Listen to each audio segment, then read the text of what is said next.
Wow, এখানে খাবার দোকান আছে গো। আমি সোনাঝুরি হাটে চলে এসেছি, প্রচুর লোকের ভিড় এখানে। মিউজিয়ামের মধ্যে কিন্তু এখন আছে, খুব সুন্দর কিন্তু এখানে হেরিটেজটাকে খুব সুন্দর করে সাজানো গোছানো, গাছগুলো খুব সুন্দর করে রাখা সাজিয়ে।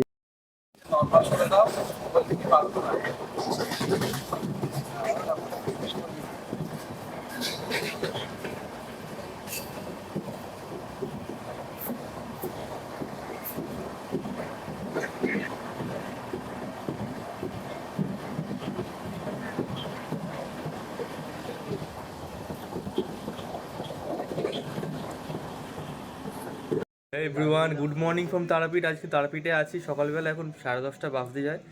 আমরা কিন্তু এখান থেকে আবার বেরোবো, আমাদের ট্রেন আছে, আমরা যাবো কিন্তু আমাদের নেক্সট ডেস্টিনেশন কিন্তু শান্তিনিকেতনে, বোলপুর শান্তিনিকেতন। কালকে কিন্তু তারাপীঠে ছিলাম, আজ কিন্তু আমরা যাবো শান্তিনিকেতন। তোমরা কালকে ভিডিও অবশ্যই দেখবে। এই ট্রিপে কিন্তু আমার সঙ্গে যে জন আর দিব্যেন্দু, তারপর স্টেশনে নেমে কিছু টুকটাক ব্রেকফাস্ট করে নেবো। অলমোস্ট রেডি আমরা, এই যে প্যাকেজিং হয়ে গেছে প্রায়।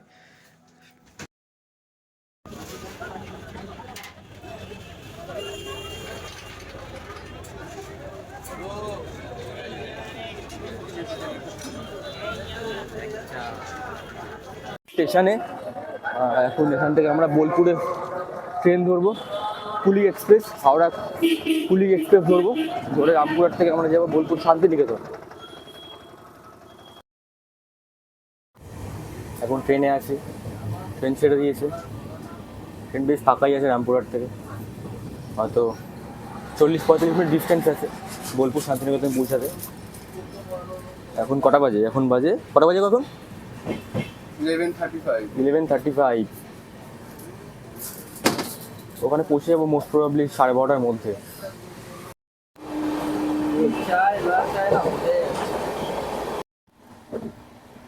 ও বাবা, ল্যাংচা খাচ্ছে, ল্যাংচা খাচ্ছে। ও বাবা, সকালবেলা ল্যাংচা খাওয়াচ্ছে। হ্যাঁ, আমারটা দেখি, দাঁড়াও। এখন চলে এসেছি বোলপুর শান্তিনিকেতনে, সময় কিন্তু ঘড়িতে বাজে 12:30।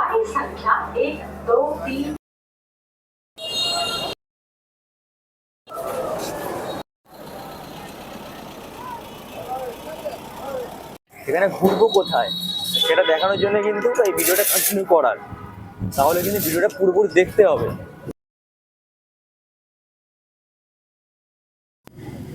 শান্তিনিকেতন আসার পর কিন্তু আমরা একটা হোটেল নিয়ে নিয়েছি, অনেক কষ্ট, হোটেল কিন্তু পাওয়া যাচ্ছিল না, তো চেনা জানার মধ্যে একটা হোটেল পেয়ে গেছি।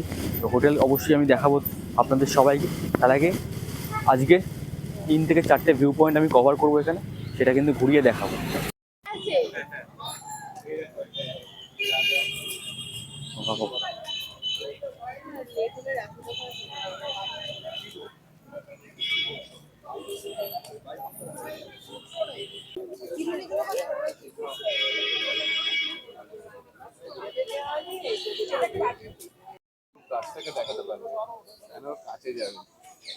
হাই গাইস, দেখুন একটা বোটানিক্যাল কিভাবে সবদিকে ছড়িয়ে ছিটিয়ে রয়েছে।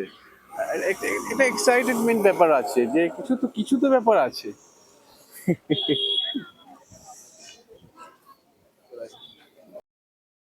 মিউজিয়াম চলে এসেছি, এটা হচ্ছে মিউজিয়াম, রবীন্দ্রনাথ ঠাকুরের মিউজিয়াম এটা।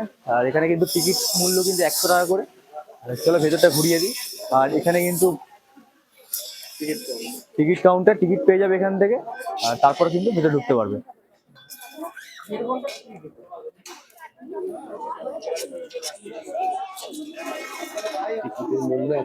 হ্যাঁ বলেছি, টাইমিং কিন্তু এখানে আছে 10টা থেকে 5টা অবধি। মিউজিয়ামের মধ্যে কিন্তু এখন আছে, খুব সুন্দর কিন্তু এখানে হেরিটেজটাকে খুব সুন্দর করে সাজানো গোছানো, গাছগুলো খুব সুন্দর করে রাখা সাজিয়ে সাজিয়ে। ওয়াও, চলো দেখি তোমাদের একটুখানি ব্যাকগ্রাউন্ডটা কেমন লাগছে।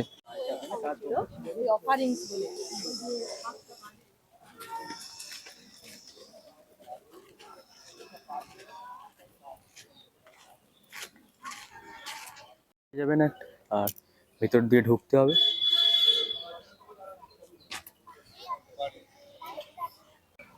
আমি এখন রবীন্দ্রনাথ ঠাকুরের মিউজিয়ামটা গেছিলাম, তো ভেতরে তো কোনো ফটোগ্রাফি অ্যালাউ না, সেই কারণে দেখাতে পারলাম না। যাই হোক, ওখানে কিন্তু মানে কবিগুরু রবীন্দ্রনাথ ঠাকুরের কিন্তু ব্যবহৃত আসবাবপত্র ও জিনিসপত্র অনেক কিছু রাখা রয়েছে, যেগুলো কিন্তু আমরা দেখে বা আমাদের পরের জেনারেশন দেখে কিন্তু জানতে পারবো বা শিখতে পারবো এখানে কি আছে বা কি আছে। তাই জন্য অনেক মানুষ এখানে এসছে এই মিউজিয়ামটা দেখার জন্য। আমরা এখন টোটোতে আছি আর যাচ্ছি আমরা এখন সোনাঝুরি হাট। কত লোক দেখতে পাচ্ছ তোমরা, টোটো ফোটো ভর্তি লোক হয়ে আছে। টোটো পেছনেও আছে একটা, প্রচুর ক্রাউড। টোটো এখানে আছে, প্রচুর ক্রাউড এখানে এখন। আর বিকেল কিন্তু এখন অলমোস্ট 4টে বাজে। মানে বেসিক্যালি ওখানে সব শপিং এ যায় না, একটু কেনাকাটা করে মার্কেটিং, মার্কেটিং করে এখান দিয়ে সোনাঝুরি হাট থেকে। সেই কারণে এখানে কিন্তু প্রচুর মানুষের ভিড়। কত ভিড় দেখো, কত ভিড়। আর এখানে কিন্তু নানা রকমের জিনিস বিক্রি হয় এখানে, জামা কাপড় থেকে শুরু করে, তারপরে পেতলের ঠাকুরের মূর্তি, তারপরে এখানে আছে আরো অনেক কিছু, যেমন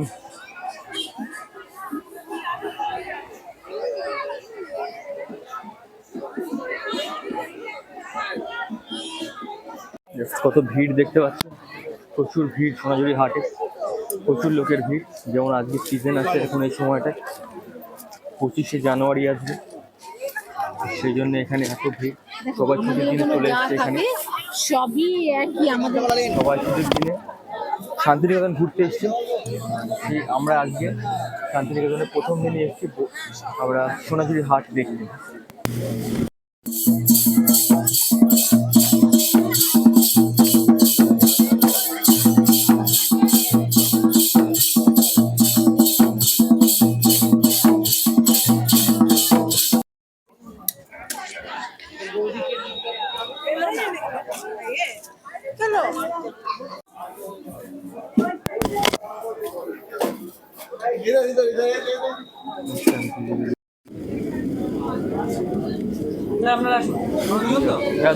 কিন্তু রামশ্যাম ভিলেজ রিসোর্টে দেখিয়ে দিলাম একটু আগে, রামশ্যাম ভিলেজ রিসোর্ট সোনাঝুরি হাট।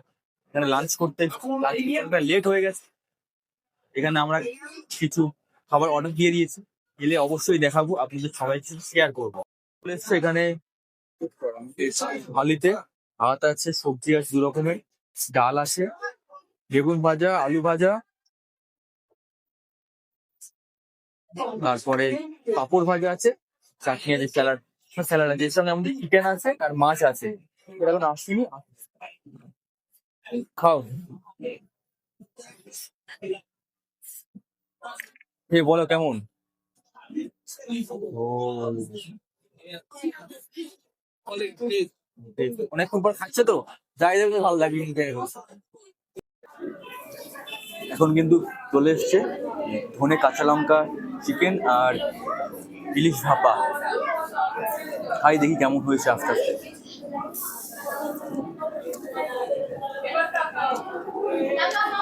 টেস্টি কিন্তু ইলিশ মাছ দেখতে পাচ্ছ, মাছটার সাইজ কত বড়, মানে ঝরে পড়ে যাবে না কিন্তু এমন মাছ, এত বড় মাছ।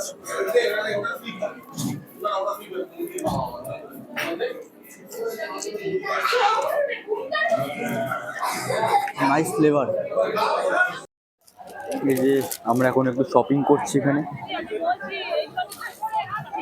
অনেকটা বিকেল হয়ে গেছে, একটু পরে লাইট পাওয়া যাবে না, তাই এইটুকু দেখিয়ে দিচ্ছি তোমাদেরকে।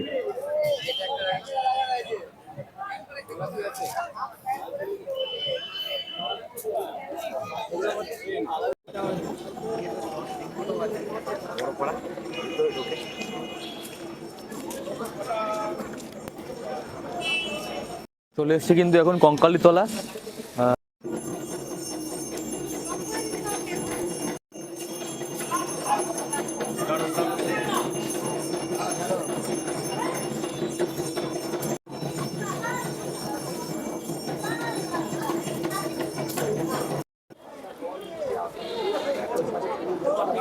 জয় মা কঙ্কালী।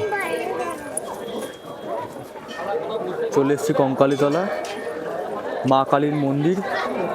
কঙ্কালীতলা শান্তিনিকেতনে একটা ভালো একটা সাইট। কঙ্কালীতলা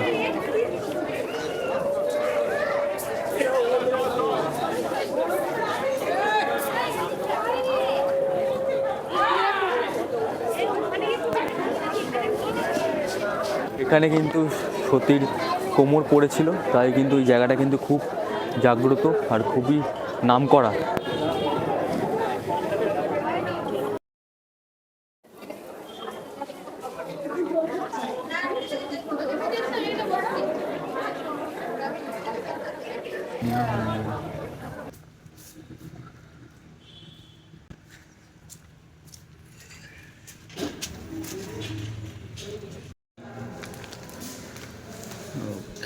চাবি। এটা হচ্ছে আমাদের হোটেল, হোটেল বলাকা ইন্টারন্যাশনাল। অ্যাকচুয়ালি শান্তিনিকেতন আসার পর কিন্তু অনেক সমস্যা হয়েছিল। স্টেশনে আসার পর ঠিকমতো রুম পাচ্ছিলাম না আমরা, যেহেতু এই সময়টা ছুটির দিন, তো ছুটির সময়, তো সেই কারণে অনেক ভর্তি লোক চলে আসছিলো বুকিং করে। তো হোটেলগুলো সব প্যাকড ছিল। সেই জন্যই টোটোওয়ালারা একটা স্ক্যাম করছিল, যেটা ওরা ওদের সামনে এলেই ওরা প্রতিটা হোটেলে ফোন করে আড়ালে বলে দিচ্ছিলো যে হোটেলগুলো বুকড আছে আগে থেকে, আর ওরা এক্সট্রা করে টাকা নিচ্ছিলো, ভাড়া নিচ্ছিলো বেশি করে। তো সেই জন্যে পারছিলাম না খুঁজে। তো অ্যাট লাস্ট আমরা এই বলাকা ইন্টারন্যাশনাল হোটেলটা পেলাম। তো এইটা হচ্ছে হোটেল দেখালাম। এই হচ্ছে রুম, ঠিকঠাকই আছে।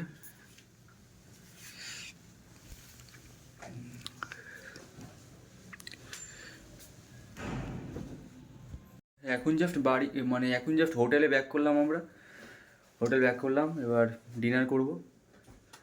দুপুরে বেরিয়েছিলাম 3টে সাইট সিন করে, তারপর একটু শপিং করে টুকটাক কিছু কেনাকাটা করে এই হোটেলে ফিরলাম একটু আগে। শান্তিনিকেতনে যখন আপনারা আসবেন, তখন বোলপুর শান্তিনিকেতন স্টেশনের বাইরে যেসব টোটোওয়ালাগুলো আছে, ওদের কিন্তু বিশ্বাস করবে না। ওরা কিন্তু একটা বড় ক্যাটালগ নিয়ে দাঁড়িয়ে থাকবে আপনাদের সামনে, আর আপনাদের কিন্তু বোঝাবে, আপনাদের সাইট সিন করিয়ে দেবে, হোটেলে নিয়ে যাবে। কিন্তু অ্যাকচুয়ালি ওরা বড্ড বেশি টাকা চার্জ নেয় সিজন ওয়াইজ।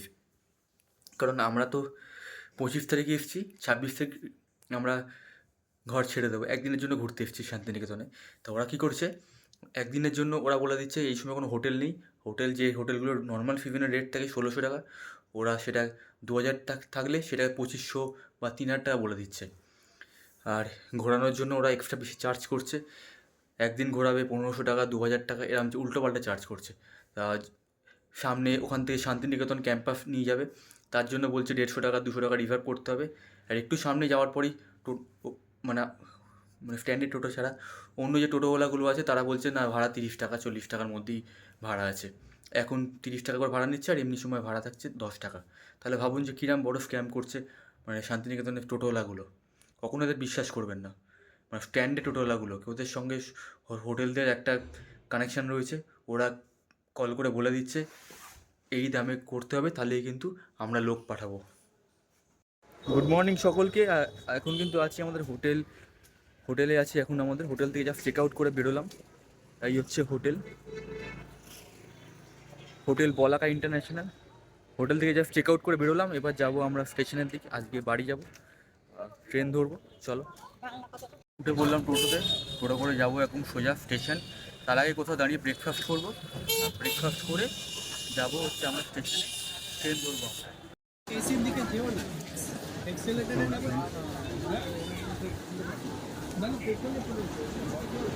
আমাদের ট্রেন বোলপুর শান্তিনিকেতন এক্সপ্রেস। এই ট্রেন থেকে এবার ট্রেনে উঠবে, একটা ট্রেন ছাড়বে, হাওড়া পৌঁছাবে কিন্তু বিকেল 4:30টার সময়। আমার এই দুদিনের তারাপীঠ শান্তিনিকেতন ব্লগটা এখানে শেষ করছি। দুটো এপিসোড করে দেওয়া আছে, তো ভালো লাগলে অবশ্যই লাইক কমেন্ট আর শেয়ার করুন, চ্যানেলটা সাবস্ক্রাইব করে পাশে থাকুন। পরে অন্য কোনো ভিডিও নিয়ে আসবো।